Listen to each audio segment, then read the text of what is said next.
Estimados amigos, estamos nuevamente desde Valencia, España. Les habla el comisario Ernesto Santamaría y estamos entablando contacto con la señora Guiomar Bejarano Jerque.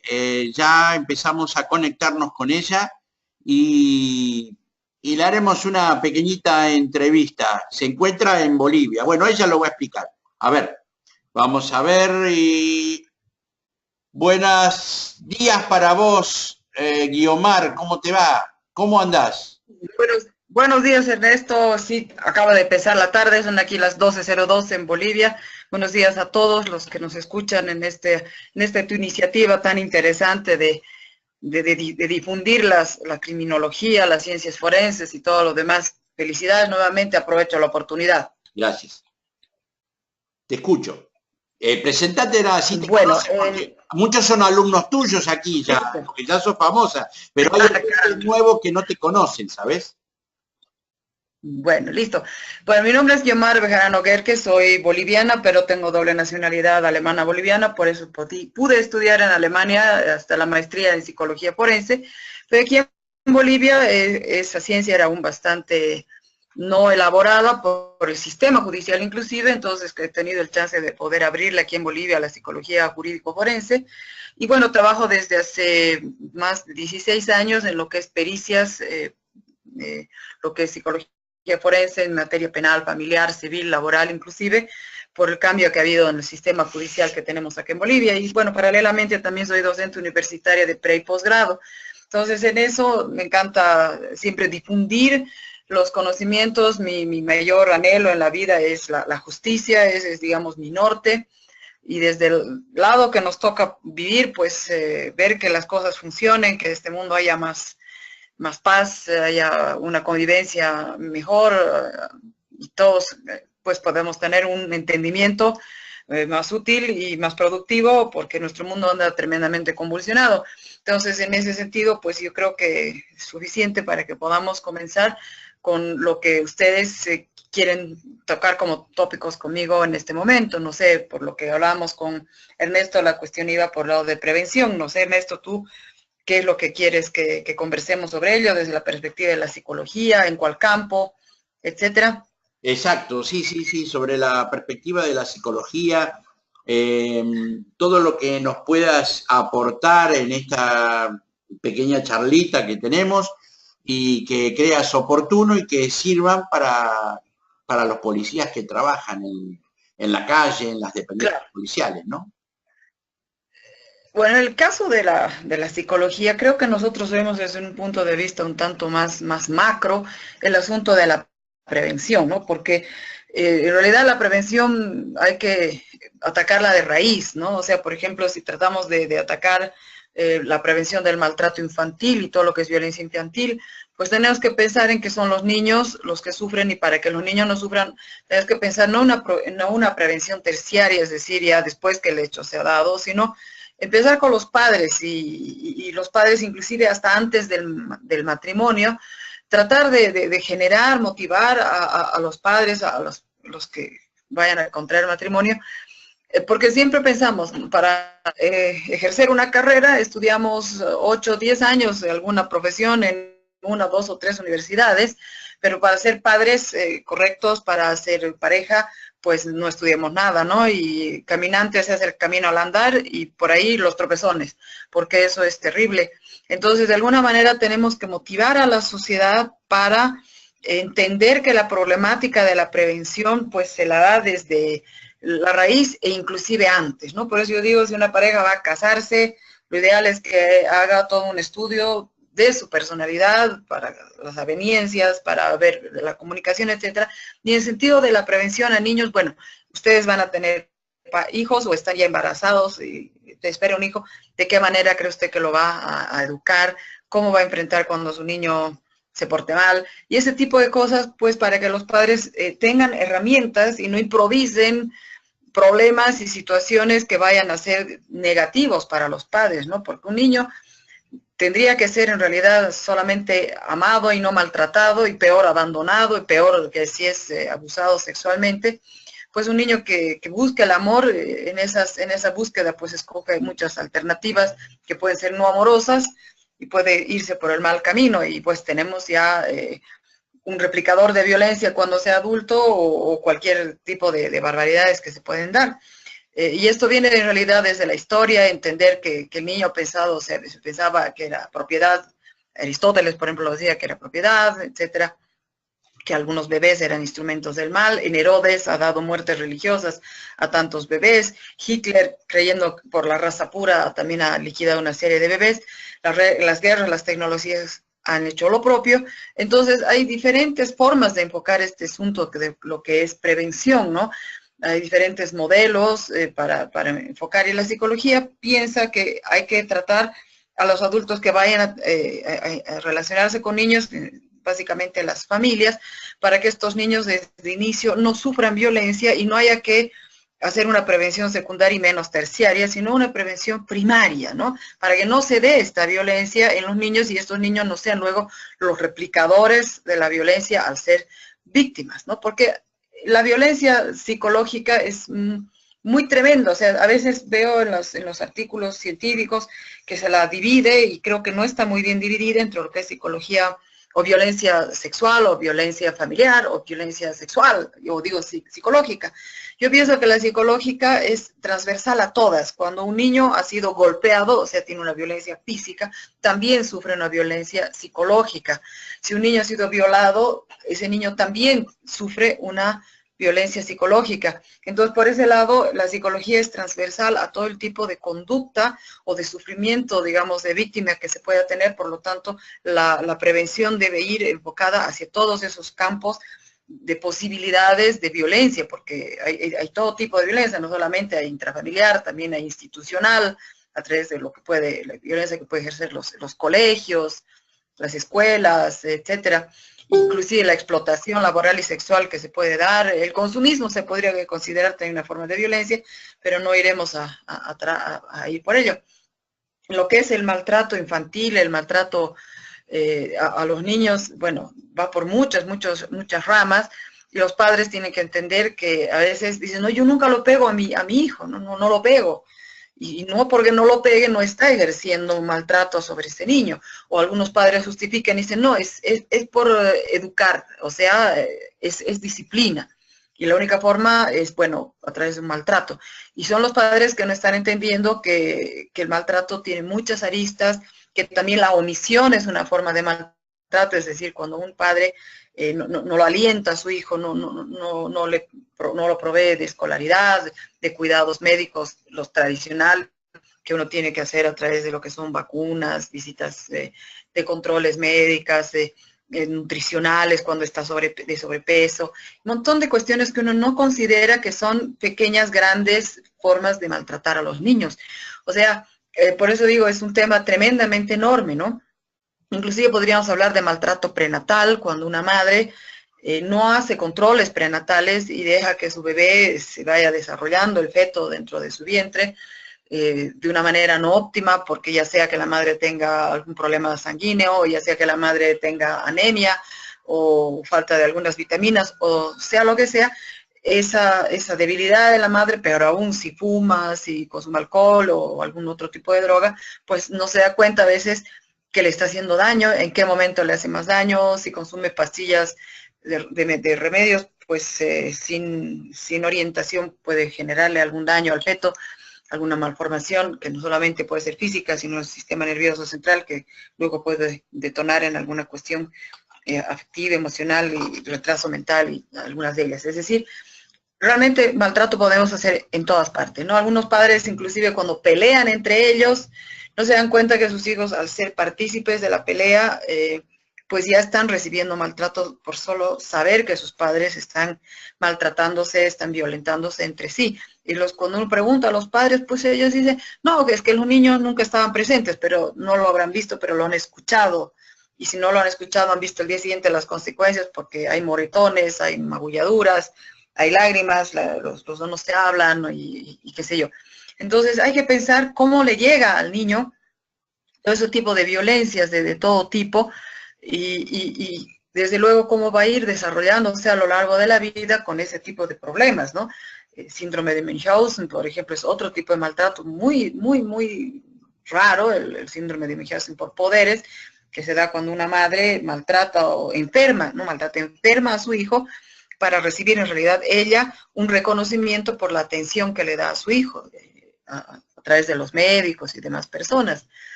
Tenemos, bueno, realmente hay tanta cantidad, el abandono físico, cuando un niño lo vemos en valoraciones, cuando yo evalúo a niños maltratados física y psicológicamente, y veo que las madres los traen y están bastante desaseados, las uñitas largas, el pelo cortado, pero así simplemente como para que pueda ver el niño, la ropa que le queda o muy grande o muy chica, celajes de mugre en las manos, y no es por pobreza, ¿no? Si no lo podemos, porque al final, pucha, jabón y agua, en medio de todo, casi todos están al alcance de ese tipo de enseres, ¿no? Entonces se ve que eso es un maltrato por abandono al niño y pues así también va creciendo. También podríamos tener el maltrato de poner a los niños en mendicidad, eso se da mucho en Bolivia, que si quieres comer, pues anda a mendigar y todo lo que recibas es para nosotros y bueno, con eso tú también vas a comer, ¿no? Tenemos muchos niños que trabajan, está inclusive, lamentablemente, o gracias a Dios, todo depende del lugar donde se mire, socapado por lo que es el Código Niño, Niña, Adolescente, que tenemos aquí en Europa no se tiene ese problema, de niños que puedan trabajar, inclusive que tengan permiso de trabajar, porque son, como los pobres adolescentes dicen, si no trabajamos, no comemos. Entonces nos tiene que dar la ley y el sistema, el permiso de trabajar. Lo único que se ha podido hacer es que estos niños sean protegidos y que el tipo de trabajo que realicen no sea denigrante, no les impida la escolarización, reciban la remuneración correspondiente, no sea un trabajo excesivo, una serie de factores que se controlan, ¿no? Que eso es en medio una forma, digamos, de prevenir el maltrato en la cuestión laboral que puede tener un niño, bueno, prácticamente se los deja trabajar a partir de los 12, entonces ya son preadolescentes, adolescentes, pero en la realidad vemos que en realidad hay niños que también están trabajando, eso por lo menos se ve aquí en Bolivia mucho, lamentablemente, ¿no? En la educación, sí, han salido nuevas leyes en que los niños deben ser escolarizados, o pena que los padres sean abordados por la justicia, pero hasta cierto año nada más están obligados, después ya no, y bueno, hasta ese año, hasta un cierto año, es una prevención también para que estos muchachos tengan una mejor preparación para la vida. En lo que son, bueno, trata y tráfico, estamos haciendo nuevas leyes, es el conocimiento que puedan transmitir, que puedan tener los padres y puedan tener y poder transmitir a sus hijos, va a poder evitar que los niños sean víctimas de trata y tráfico, que es el negocio más lucrativo que se tiene hoy por hoy, y es uno de los lacres más grandes de la humanidad, es un delito de lesa humanidad en realidad, y que nos está atacando a todos mundialmente. Y en Bolivia creo que tenemos inclusive cifras mucho mayores a las que se pueden tener en otros países, porque bueno, aquí es el control mucho más escaso, y ahí por lo tanto la prevención debería ser mucho más grande, porque desaparecen muchísimos niños y niñas, muchachas, y bueno, sospechamos que muchas o algunas son para trata y tráfico y algunos son también para venta de órganos, ¿no? Que ustedes saben, la venta de órganos a nivel mundial es increíble, especialmente en el mercado negro. Y claro, cuando se trata de países, órgano es órgano, no importa de dónde provenga, la cosa es que se tenga una, digamos, un mercado que pueda comprar una cierta compatibilidad, no genética, pero digamos orgánica con el miembro que, pues en países como nosotros y muchos otros tantos que son del tercer mundo, aunque no estoy de acuerdo con esa denominación, pues somos los países más dulces para aquello, para ingresar a este tipo de problemática y de pesca de personas que en realidad después son divididas en lo que son sus órganos, ¿no? Y vendidos cruelmente a todos, ¿no? Las consecuencias de todo el maltrato en realidad son tremendas, afectan al menor en lo que es su crecimiento, su autoestima, la confianza que tienen, las lesiones físicas generalmente pueden sanar, la gran mayoría, las psicológicas son las que no son sanadas, y menos aún si es que no son intervenidas, y ahí también tenemos un problema que también es parte de la prevención por otro lado, que es el juego que tiene la justicia con este tipo de situaciones, ¿no? A veces se encuentra y se detecta y se sanciona a los agresores, y con eso la justicia cree que ha saldado el problema y queda tranquila. El problema es que el problema no queda saldado simplemente con el castigo, entre comillas, o sanción que recibe el agresor, sino que debería haber la búsqueda del resarcimiento del daño hacia esta víctima para que precisamente esta víctima no vaya a repetir o no vaya a ser nuevamente víctima, porque la probabilidad de volver a ser víctima de algún tipo de violencia cuando ya se ha sufrido la situación de víctima en la infancia es muy elevada. Entonces, el problema de la justicia es que no solamente debería tratar con la sanción que sea al agresor, sino que también debería ocuparse que el propio agresor, si no es el sistema, pues resarce el daño a la víctima y se la resarza de una manera en que realmente quede borrón y cuenta nueva, compensado el daño, y a veces no solamente se trata de resarcirle el daño a la víctima directa, sino también de orientar o de resarcir el daño a la familia. En casos de asesinato es muy importante aquello, ¿no? Que la familia también sea resarcida y sea tratada psicológicamente por la pérdida violenta que han tenido de su agresor, pero o sea, de su víctima, puede ser de su familiar. Pero en el caso de niños que han sido agredidos, bueno, la familia también necesita de un apoyo psicológico para saber cómo tratar a este niño que ha sufrido una violencia que puede haber sido dentro de la casa, como puede haber sido por una persona extraña, pero que la familia muchas veces no sabe cómo actuar con este niño después de esa violencia que haya recibido. Entonces hay que darle pautas psicológicas, es más una orientación psicológica que una terapia, una intervención nada más, pero el niño o la niña, dependiendo del tipo de violencia que haya recibido, pues necesitará una valoración para detectar qué tipo de daños y luego una intervención que podrá ser inmediata, o sea, a corto plazo, a mediano y tal vez a largo plazo, como es en el caso de violencia sexual, ¿no? A veces hay niñas que han sido agredidas o niños que han sido agredidos sexualmente, muy niños, y no entienden lo que les ha pasado en ese momento porque no conocen las repercusiones, digamos, de la sexualidad. Ellos lo que han conocido es la violencia que han vivido, y en su momento yo he tenido muchos niños, ni siquiera la han percibido como violencia. Y psicológicamente no conviene como que hacerles dar cuenta muy fuertemente que lo que les ha pasado ha sido algo terrible y que es una barbaridad, etcétera, sino tenerlos en un seguimiento permanente en cómo va el niño elaborando aquella situación, aquella vivencia que ha sufrido en su corta infancia, hasta que llega el momento en la adolescencia. Ahí a más tardar es que el niño vuelva a recordar, a evocar aquellos recuerdos de la violencia sexual que ha sufrido de niño por el desarrollo hormonal que va generando, por el contacto por ahí que va desarrollando con los muchachos o chicas de su entorno, empezando a querer descubrir la sexualidad, pero claro, su entorno no sabe que él ya la descubrió malamente o violentamente en su primera infancia, y ahí es donde los niños vuelven a evocar con mucho conflicto la situación aquella que han vivido cuando han sido niños. Y ahí es donde la intervención psicológica tiene que darse de forma muy presente, masiva, y acompañar a esta niña y a este niño. Y claro, los padres a veces ni se enteran que ellos pensaron, porque es muy sencillo tapar el sol con un dedo, que ya esto ya tiene años, pues nadie se acuerda, entonces sigamos adelante. No, la prevención precisamente allí es donde debe continuar su rumbo y hacer una intervención con esos niños y acompañarlos a que en su adolescencia vayan descubriendo la sexualidad, en ese momento digiriendo el problema sexual que lo han vivido en la primera infancia, y así puedan ser personas adultas que puedan disfrutar de la sexualidad, que la puedan vivenciar de forma positiva, sin traumas, sin ideas recurrentes o figuras o imágenes recurrentes que se les vienen, porque he tenido muchos de aquellos niños que han descubierto que después de muchos años lo que les pasaba no era, ni siquiera había sido contado antes, y que en la adolescencia recién se dieron cuenta que lo que les había pasado había sido incorrecto, ¿no? Un caso, me acuerdo de una muchacha que estaba en su colegio recibiendo las típicas clases, una muchacha de preadolescencia, adolescencia, las típicas clases de educación sexual que reciben en el colegio, que son a veces bastante huecas, por lo menos acá. son más biológicas que realistas.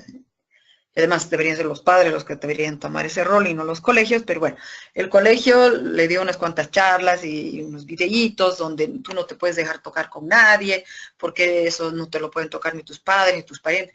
Y claro, la niña se acordó que su padre, durante varios años de su infancia, 4, 5, 6, 7, 8 años más o menos, la había tocado muchas veces, la había acariciado y le había explicado que, bueno, esa era la forma en que los papás querían a las hijas, pero que era una forma muy privada y que no, ella no lo tenía que comentar nunca porque era algo muy, muy de padre a hija, ¿no? Entonces ella, pues dejaba que acontezca todo aquello y alguna vez ella también tuvo que tocar al padre. Y bueno, el padre en un momento determinado como que dijo, hasta aquí la paro porque puede ser complicado y hasta los 10 años más o menos dejó de tener ese tipo de prácticas con la niña. Pero eso de los 13, 14 años, cuando la niña en el colegio se enfrenta con esta noticia, pues se confunde, ¿no? Y le pregunta a su amiga, después le dice, pero a ti te pasó lo mismo, porque mi papá, y le contó lo que le pasaba, ¿no? Y no, qué barbaridad, y qué sé yo, preguntó a 2, 3 amigas más, y ahí recién se enteró que lo que le había pasado era algo espantoso, ¿no? Entonces, claro, ahí comenzaron los problemas de la niña, recién ahí, porque se dio cuenta que lo que le había pasado era algo muy tremendo. Y claro, lo comentó con su madre y nosotros no tenemos lamentablemente una cuestión de, ahora está cambiando la ley, pero no sé cómo sería en España, de hacer que este tipo de casos, aunque ya habrían prescrito, por lo menos para acá, vuelvan a activarse precisamente por este tipo de situaciones, ¿no? Y bueno, una cosa es que se reactive y se tome una sanción correspondiente al padre, pero otra cosa es cómo prevenimos que esta niña pueda tener una vida normal o esta muchacha una vida normal para el día de mañana, ¿no? Porque para ella va a ser inclusive como que resultó ser un trauma el hecho de que toda la familia quedara convulsionada y lo quiera linchar al padre porque ella se sentía completamente culpable y no sabía qué sentir porque ella había sido la que había provocado todo aquello, lo cual es falso porque ella no ha provocado aquello, el que ha provocado es el padre al hacer las barbaridades que hizo en la infancia de ella, pero ella se sentía tremendamente culpable, ahora no solamente de haber sido objeto de una agresión sexual, sino de haber desestructurado y convulsionado a toda su familia. Entonces, ahí es donde también la prevención, bueno, ya secundaria hasta terciaria, tiene que actuar de forma muy, muy pertinente. Es decir, tenemos que cuidarnos mucho de este tipo de situaciones en todas partes y que la psicología es algo que no podemos hacer prescindir, como cuando vamos al dentista profilácticamente para ver si tenemos caries, eso lo hacemos una vez al año, capaz que deberíamos ir al psicólogo una vez al año para ver si todo marcha bien, o los padres deberían llevar cuando son niños cuando son niños a sus hijos, llevarlos al psicólogo para ver si es que no les ha pasado nada, tenido una vivencia traumática que ellos no estén atendiendo o no se hayan dado cuenta, así como lo podemos llevar al dentista o al médico para ver si no tiene anemia o que si funcione todo físicamente bien. Debería ser, inclusive hasta me animo a decirlo, he dicho ya varias veces en algunas otras conferencias, que debería estar normado, porque la gente a veces si no ve la herida física sangrante, no cree que hay una herida como tal, ¿no? Entonces ahí es donde se tiene que trabajar en ello y la ley tiene que dar un empuje para aquello, ¿no? Es decir, eso en cuestión a niños. Ahorita se me ocurre otra cuestión muy importante, en casos de divorcios, ¿no? Chile, un país vecino a Bolivia, pues es tremendamente importante lo que hace ellos, y yo diría que debería ser una ley general para prácticamente todo el mundo donde hay divorcio, es que los jueces, a la par de recibir la demanda de divorcio por uno de los cónyuges, le da una cita con el psicólogo a la familia entera para diagnosticar profilácticamente en qué situación se está divorciando esa pareja y esa familia, cómo están adaptándose los niños, los hijos, a la situación de divorcio, qué tipo de problemática ha sido para que se dé el divorcio, si ha sido infidelidad, si ha sido violencia, porque de eso también va a depender qué los niños van a sentir con esa separación de los padres, si la madre se ha quedado con los hijos, cómo se siente, si ha habido un cambio drástico de habitacionalidad, inclusive, que es lo que suele darse. Con una separación la economía merma, Aquí por lo menos muchas madres terminan en la casa de los abuelos maternos con sus hijos y bueno, la habitacionalidad cambia mucho, se empieza a dar hacinamiento y el padre pues se manda a jalar a otro lugar y bueno, eso es un elemento aparentemente de forma solamente material, pero la repercusión que puede tener para los hijos es muy grande porque pueden haber cambios de colegio, de barrios y con las consecuencias, digamos, consecuentes problemáticas de desadaptación que pueden tener los niños y bueno, la sintomática que se puede generar a partir de aquello. Entonces, es muy importante hacer un diagnóstico previo que es preventivo para que el juez se dé cuenta, por ejemplo, si esta familia, esta pareja no está generando síndrome de alienación parental, como un lavaje o lavataje o lavado de cerebro que puede, normalmente son las madres las que ejercen eso en contra de los padres, se los alienan a los niños en contra del padre, les lavan el cerebro y empiezan a odiar al padre, que es el desgraciado, el malo de la película, y muy probablemente ese padre no se ha portado de maravilla, pero sigue siendo el padre de los hijos y con una intervención psicológica probablemente podemos hacer que este padre cambie la conducta hacia los chicos, porque el divorcio en realidad son los padres los que se divorcian, no son los hijos los que se divorcian de los padres. Aquí hay mucho de aquello que los hijos se vuelven un trofeo, y en realidad esto no solamente en Bolivia, me quiero decir que hay en todo el mundo, porque por ellos el que tiene los hijos pues tiene la casa, normalmente se queda con la casa, normalmente recibe una pensión elevada, entonces tener los hijos resulta ser una ganga de alguna manera, ¿no? Entonces a veces son el trofeo. Por otro lado, también los hijos son el modo de vengarse, ¿no? Muchas madres optan por ese camino y bueno, ahora me dejaste, me abandonaste y tal vez por otra mujer, entonces ahora yo no te dejo ver a los chicos y me invento cualquier cosa para que no los saques, para que no los veas y poco a poco va cortando el cariño, el contacto de los niños con el padre y bueno, los chicos empiezan a odiar gracias a esas conductas al padre y bueno, es completamente contraproducente, psicológicamente aberrante que los niños odien a quien les ha quitado la vida. Perdón, a quien les ha dado la vida como tal, porque ellos en algún momento van a ser esposos, esposas, y si tienen un modelo paterno desgraciado, odiado, pues muy difícilmente van a poder vivenciar, reflejar un modelo paterno adecuado, en el caso que sea el padre el alienado.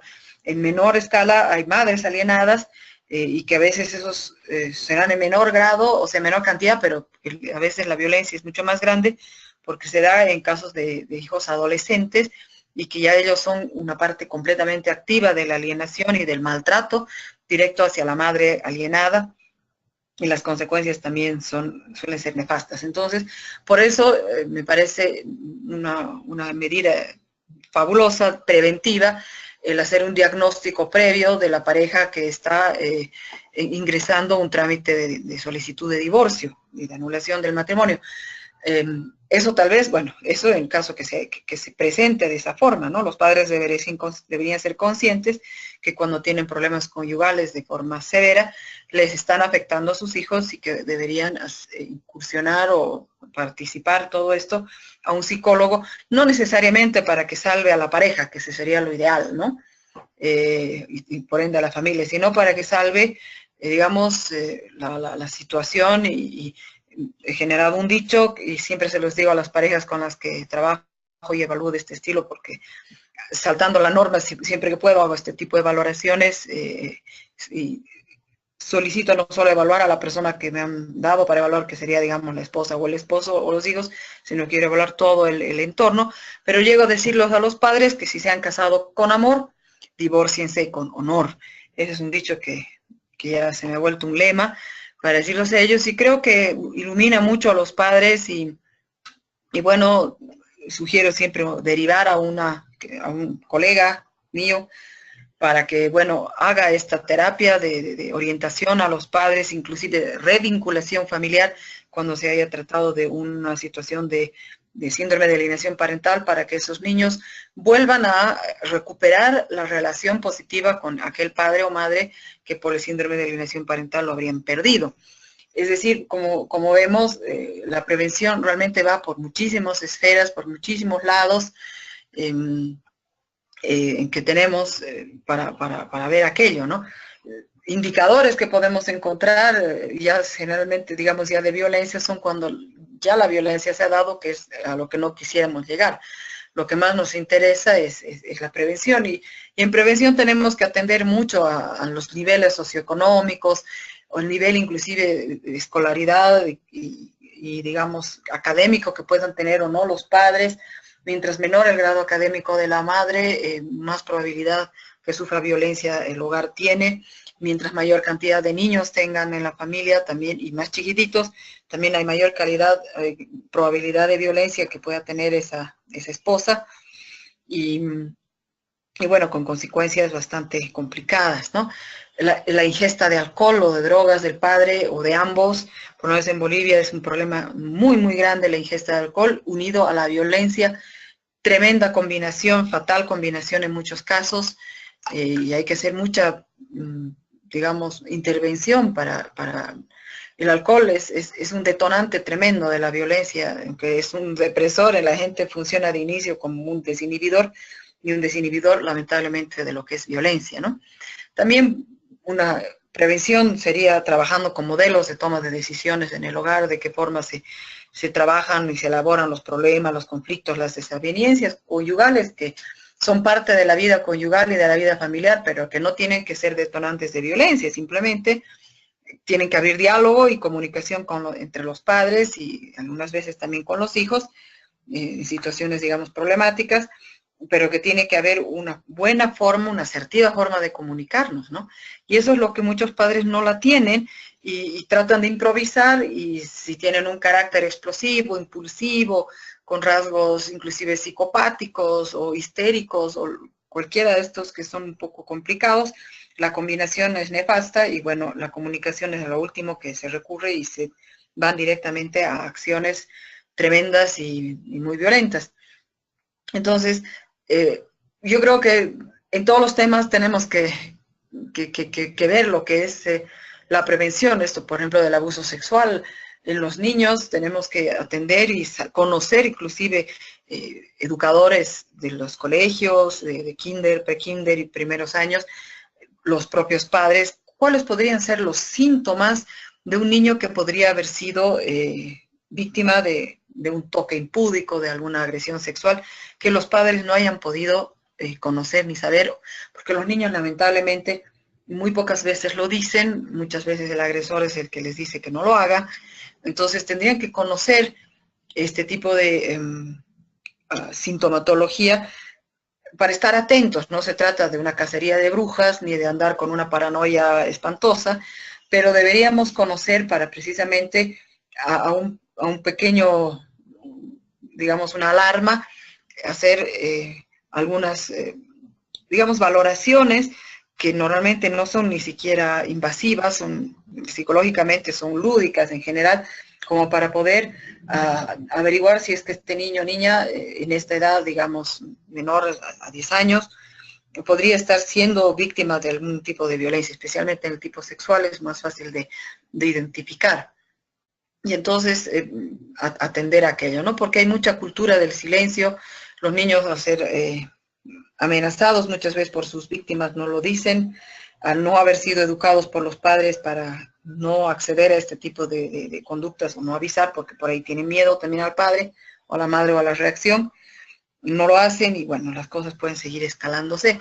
Y también, bueno, en familias, cuando no hay mucho nivel cultural, es terrible como por ejemplo madres socapan cuando el padrastro es el violador o el agresor sexual de sus niñas y dicen, bueno, ya, porque si lo denuncio me voy a quedar sin quien mantenga la familia, entonces se callan, ¿no? Y dejan que la hija como que sea la víctima permanente y sea la sacrificada para que haya un padre en la casa. Ese tipo de cosas se viven también mucho en lo que es violencia sexual a niños, en hogares disfuncionales donde puede haber un padrastro o alguien que se ocupe de un rol paterno, pero no genéticamente ligado a los niños. Bueno, hay que moverse en ese tipo de cuestiones, ¿no? Y por eso conocer aquello en los niños, ver que hay muchos factores, ¿no? Correcto. ¿Por qué? Porque la víctima puede ser cualquiera, ¿no? Cualquier niño o niña, no existe un perfil específico de una víctima, sino que es según la, digamos, fantasía o necesidad de la mente, digamos, perversa del agresor. Entonces nosotros no podemos. Por ejemplo, una de las formas, y he visto que en Europa están haciendo mucho aquello, en Estados Unidos también, están poniéndose varios movimientos en contra de generar estos concursos, entre comillas, de belleza infantiles, donde las niñas muy pequeñas, 4, 5, 6 años, inclusive menores, las exponen a usar trajes como de vedette, con grandes maquillajes y peinados, y con movimientos inclusive que son de mujeres adultas, y que les parece muy tierno, muy hermoso que sus niñas vistan así. Pues puede ser a nosotros ya muy bonito, se puede ver simpático y a nuestra hijita, pero eso a los ojos de un perverso ya se está imaginando todo lo que puede hacer con la niña, Claro, ¿no? Y tal vez no lo haga con esa niña, pero lo puede hacer con cualquier otra, ¿no? Está despertando la perversión de alguien que ya lo tiene, digamos, latente, ¿no? claro. No sé, Ernesto, creo que tú querías decir algo. Sí, no, no, que estoy escuchando es impresionante, ¿no? Todo lo que dijiste. Yo lo que te quería preguntar era, con respecto al tema del padre que puede ser abusador, ¿hay indicios o indicadores que puede tener la madre? Porque hay madres que no lo pueden creer, ¿no? Mujer, la esposa, ¿no? Me refiero. Pero Ajá. hay indicios o indicadores de que ese hombre puede tener esas inclinaciones o lo disimula tan bien que nunca se dan cuenta. Lo que pasa es que lo disimulan, ¿no? Normalmente, y eso es lo grave, cuando ya uno mira atrás, ¿no? Uno dice, claro, los indicadores estaban ahí presentes, pero tal vez presentes para nosotros que somos los que sabemos este tipo de contextos, ¿no? Pero muchos de estos hombres que se casan con mujeres que tienen hijos chicos y se cuelan a los niños, y más bien para las madres dicen, qué maravilla, eh, ahora no se ve el padre, pero que es un amor con mis hijas, con mis hijos, y precisamente se acercan a ella no por la madre, sino por el niño. Ahora, tampoco vamos a decir, por favor, señora, no rehaga su vida, ¿no? Claro, claro. Porque todo tipo que se acerque a usted es un depredador seguro, no. Pero tendremos que decirle a la señora, en general, antes que deje entrar a alguien nuevamente a su vida, que por lo menos lo piense y analice y piense que lo más importante son sus hijos, sus hijas, y que sea un poquito suspicaz de ese contacto que puede ser demasiado maravilloso que pueda tener con las niñas o con los niños, ¿no? Porque, Claro. como se dice el dicho, por la peana se besa al santo, ¿no? O sea, la peana es la mujer y el santo, pues nos vienen a ser los hijos en este caso. Y tengo tratado muchos casos de ese estilo en que las madres, después, cuando me contaron la historia de cómo comenzó la relación, pues ha sido así, ¿no? O sea, en realidad, como que la madre hasta un tiempo ha llegado a sentirse, pucha, creo que quiere más a mis hijos que a mí, ¿no? O sea, eso es algo que a la madre tiene que llamarle la atención. Tiene que saber por qué ese hombre se ha separado de la anterior mujer, por qué nunca ha tenido una pareja, qué tipo de parejas tenía, cuál fue la razón por la que se separó, qué tipo de relaciones tiene, o sea, una serie de, no es que tiene que hacer una investigación policíaca, criminalística, pero tiene que estar con las orejas paradas, ¿no? Exacto. Ahora, qué increíble la mente, ¿no? Porque vos fíjate que este delito, ¿no? Es cuestión de tiempo de que se sepa, porque en cuanto los chicos crezcan y tomen conciencia, como contaste vos recién, de que la chica se enteró en la escuela de lo que era bueno y era malo y lo que le estaban haciendo era malo, ¿no? Es un delito que va a surgir en algún momento, ¿no? ¿O me parece a mí? Y claro, o sea, ojalá, ¿cuándo va a surgir? Puede ser en la adolescencia, como también puede ser que se lo siga callando, pese a que ella recordó. Ah, Eh, a más tardar, yo pienso que puede surgir cuando la persona tiene una pareja o se llega a casar a través de problemas sexuales que pueda llegar a haber generado esta mujer, digamos, en el caso de las mujeres. Los hombrecitos tienen terror, por ejemplo, cuando son adolescentes y han sido abusados sexualmente o violados por otros hombres. Eso no les pasa a las mujeres, tienen terror de volverse homosexuales, muchos de ellos, ¿no? claro. Porque como ya se los ha penetrado analmente, ellos tienen miedo que, bueno, eso como que ya es un camino abierto y ellos sienten que tienen el miedo de poder ser homosexuales. He tratado con algunos muchachos que ese era su pavor, ¿no? Ser homosexual y inclusive muchachos que, me acuerdo del último, que ya era activo sexualmente con su parejita, el muchacho todavía, pero tuvo un encuentro sexual con un compañero que lo violó mientras él, o sea, en una farra, todos muy tomados, pero el agresor todavía funcionando, si puede aceptar el término, y el otro estaba muy, muy tomado y despertó, digamos, un poco de la borrachera por la penetración, que era dolorosa, eso lo sacó un poco de la borrachera, pero el muchacho, más que miedo y todo el trauma, digamos, de la violación, su miedo era precisamente el de ser homosexual y si podía nuevamente tener una relación normal con una mujer, si no lo había dañado en aquello. Es decir, son problemas muy severos que tenemos que atender también, ¿no? No es solamente encarcelar al agresor y punto, ¿no? Eso es, hasta a veces a la víctima ni le interesa que el agresor esté en la cárcel. No le hace ni bien ni mal, digamos, ¿no? Es Sí. muy, muy chiquitito. Lo que le interesa a la víctima es que ese daño que ha sufrido sea reparado de alguna manera. Y a eso es a lo que tenemos que mover a nuestras autoridades judiciales, a que se busque esa reparación del daño. Correcto, muy bien, muy bien. Excelente, muy linda lo que comentaste, muy interesante y además abrirá los ojos de muchos de lo que escuchen, ¿no? Y poner atención, Ojalá. y poner mucha atención en los hijos, ¿no? Que uno tiene y ser muy cuidadoso, Sí. ¿no?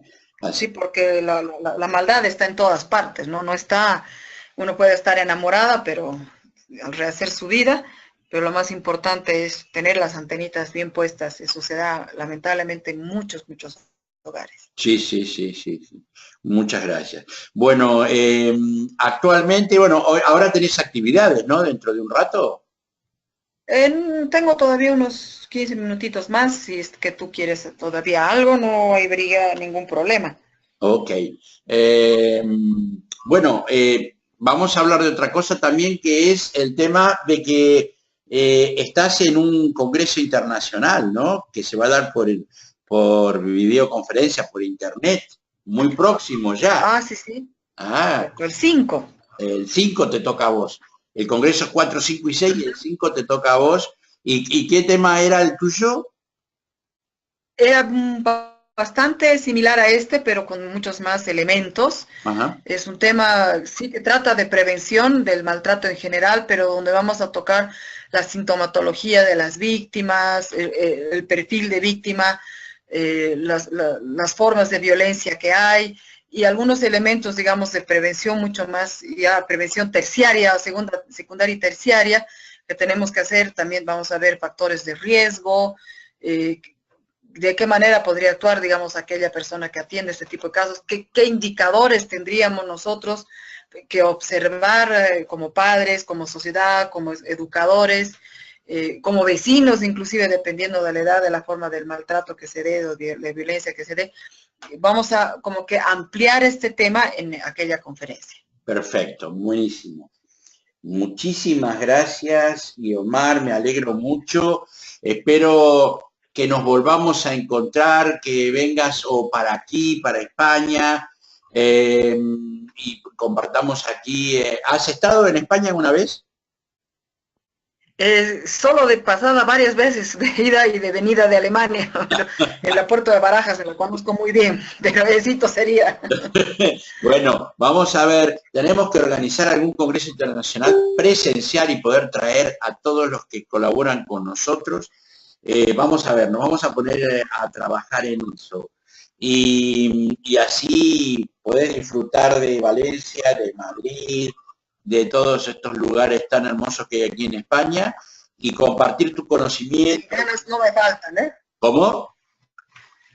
Ganas no me faltan, No, de Madrid, de Andalucía. claro, No, a todos nos encanta la idea de que vengan todos. Yo la verdad que me encantaría que vengan todos los que están trabajando con nosotros, con todo lo que la voluntad, lo que están haciendo, quitando horas de descanso, en forma altruista para colaborar y profesionalizar más a los policías y para abrirle más los ojos a los civiles, ¿no? Como en esta charla que hemos tenido.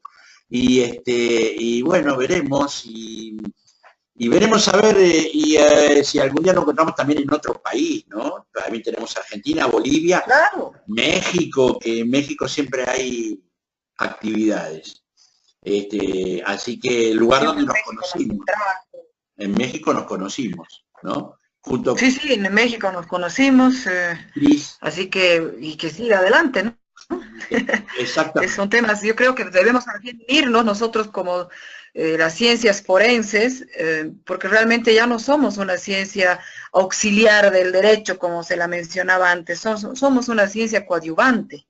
Es decir, estamos trabajando en forma conjunta con el derecho, ya somos una necesidad indispensable para el derecho y no somos una opción, no somos una llanta de auxilio nada más. O sea, hay técnicas criminalísticas digamos, en general o de cualquier otra ciencia forense, que son precisamente las claves para dilucidar un tema o para abordar toda esta situación que, como la que hemos tocado ahora y en otros espacios más. O sea, realmente tenemos que hacer conciencia a la gente, a todos, en todo el mundo, de la importancia de las ciencias forenses y que no todo se vuelva tan punitivo como es ahora a través del ejercicio del derecho, que es el objetivo del derecho en general, pero todavía se tiene una actitud bastante punitiva, solo del castigo, de meter a la persona a la cárcel y se la está dejando demasiado de lado a la víctima, en todo esto que hemos conversado y muchos otros aspectos más, ¿no? O sea, creo que nos falta mucho por avanzar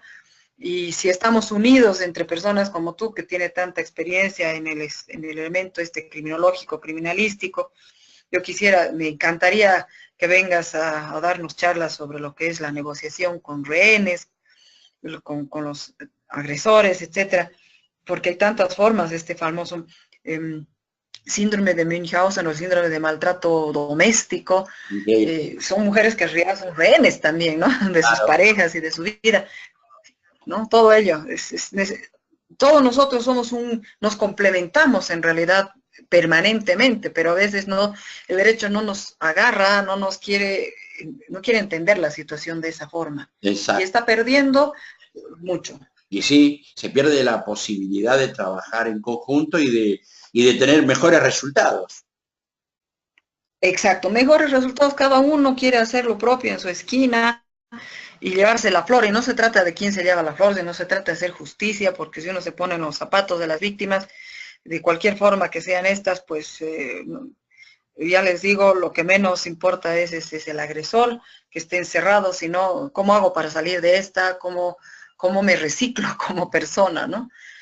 Muy pocas personas son resilientes de forma innata, necesitamos siempre de un apoyo y de un entorno que sepa también cómo ayudarnos. Y eso es importante que trabajemos en conjunto entre médicos, ingenieros forenses, odontólogos forenses, criminalistas, criminólogos, bueno, psicólogos, ni que se diga medicina, etcétera. Juntos realmente somos los pedazos de rompecabezas de la justicia y podemos seguir avanzando adecuadamente en todo este dilema, ¿no? De tanta violencia que se tiene ahora en el mundo. Exacto, sí, estamos muy golpeados en todos los ámbitos, ¿no? Sí. Y la verdad que la estamos pasando mal y por eso necesitamos de la ayuda y de todos, y además necesitamos de gente más capacitada, el que tiene el trato directo con el delincuente y el que está en la calle, por una cuestión doble. Primero, que daría un mejor servicio y segundo, que sobreviviría a las calles. Actualmente están sobreviviendo poco, tienen poco, como le dice, poca expectativa de vida a los policías que no están verdaderamente capacitados, ¿no?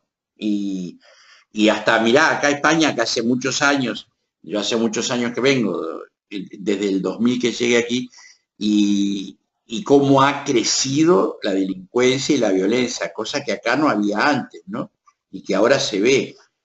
Sumalo con el plus del terrorismo, ¿no? Así que... Sí, y la psicosis que se vive con el terrorismo ahora, ¿no? Es una psicosis que se está viviendo. Exacto. ¿No? Una psicosis de saber, pucha, vuelo a Europa y me tocará una bombita por ahí y ya es parte del turismo de aventura, ¿no? Porque antes se decía que turismo de aventura solo había en los países, digamos, subdesarrollados, nosotros Bolivia nos decían turismo de aventura, pero ahora yo creo que el turismo de aventura se está trasladando a los países nórdicos, Exacto. con que si vamos a vivir en una aventura de una bombita por ahí, ¿no? O sea, es un pensamiento que cruza en todos aquellos. Mi hermano vive en Alemania, por ejemplo, y tengo bastante familia allá, y todos están muy asustados, y mi sobrino, bueno, lo está volando mañana a Bolivia, y claro, todos tenemos la mente de, pucha, va a pasar por aeropuertos, que no le pase nada, y yo creo que así está viviendo mucho europeo, ¿no? El racismo, que es esta violencia, por ejemplo, que ustedes está tremendo, todo lo que está pasando con el racismo, Sí, sí, es terrible. la discriminación que se tiene, eso es algo. Nosotros tenemos un problema de racismo terrible en Bolivia por la diversidad de razas que vivimos y que tenemos y que nos encontramos, pero es otra forma de racismo al que se está viviendo allá, o sea, allá con las religiones, con todo. Es decir, se está viviendo una psicosis, una situación tremenda que afecta a todos, ¿no? O sea, y claro, nuestros niños están creciendo con esos temores, esos miedos. Se está viendo que ya no quieren tener hijos, que cómo voy a tener hijos y traerlos a este mundo tan convulsionado. O sea, está disparando inclusive por situaciones ya muy difíciles de calcular, inclusive, ¿no? Sí, sí, sí, sí, se arma un desequilibrio total porque está cambiando la forma de vida de la gente, ¿eh? Sí, La forma normal claramente, de vivir. claramente. Claro, ahora la incertidumbre del terrorismo es terrible, que nunca se sabe dónde va a ser el próximo. Y esa incertidumbre es Sí. la que la gente lo vuelve loco, ¿no? Y Porque es precisamente el objetivo del terrorismo, ¿no? El generar terror. terror, exacto, que no ¿No? sabe dónde te va a golpear, ¿no? Pero bueno, veremos qué pasa y qué deciden las autoridades y qué es lo que hacen. Así que, muy bien. Bueno, Guiomar, te agradezco muchísimo que me hayas atendido, te agradezco muchísimo tus palabras, te mando un beso grandote, espero verte pronto y el día 5, bueno, ya sabes que 4 y 5 y 6 podés entrar a cualquier momento a ver y escuchar a cualquiera que quieras escuchar y el 5 te vamos a escuchar a vos, ¿ok? Bueno, pues allá estaremos, nos vemos. Una sola cuestión, son 6 horas de diferencia, o sea, en España, Sí. ¿qué hora va a ser para que yo la tenga segura? 10 de la mañana va a ser aquí, creo, o 11, yo creo que me he equivocado en una hora y voy a tener que mover algunos horarios en la universidad. Porque ahora en Pero que este eso quería tener. momento son las 18:54 aquí. Ya, sí, son las casi 7, unas 6 horas de diferencia. 6 horas. Y ya no ¿Ya? cambia más hasta el invierno, esta hora. Ok, por WhatsApp coordinaremos bien el horario nuevamente y nos vemos entonces el martes 5 a más tardar, por lo menos por el video del Congreso Internacional. Muy bien. Un abrazo, muchas gracias por todo y seguimos en contacto como lo dijiste vos.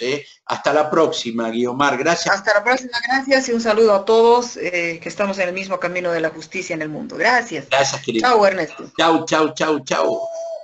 Chao, chao.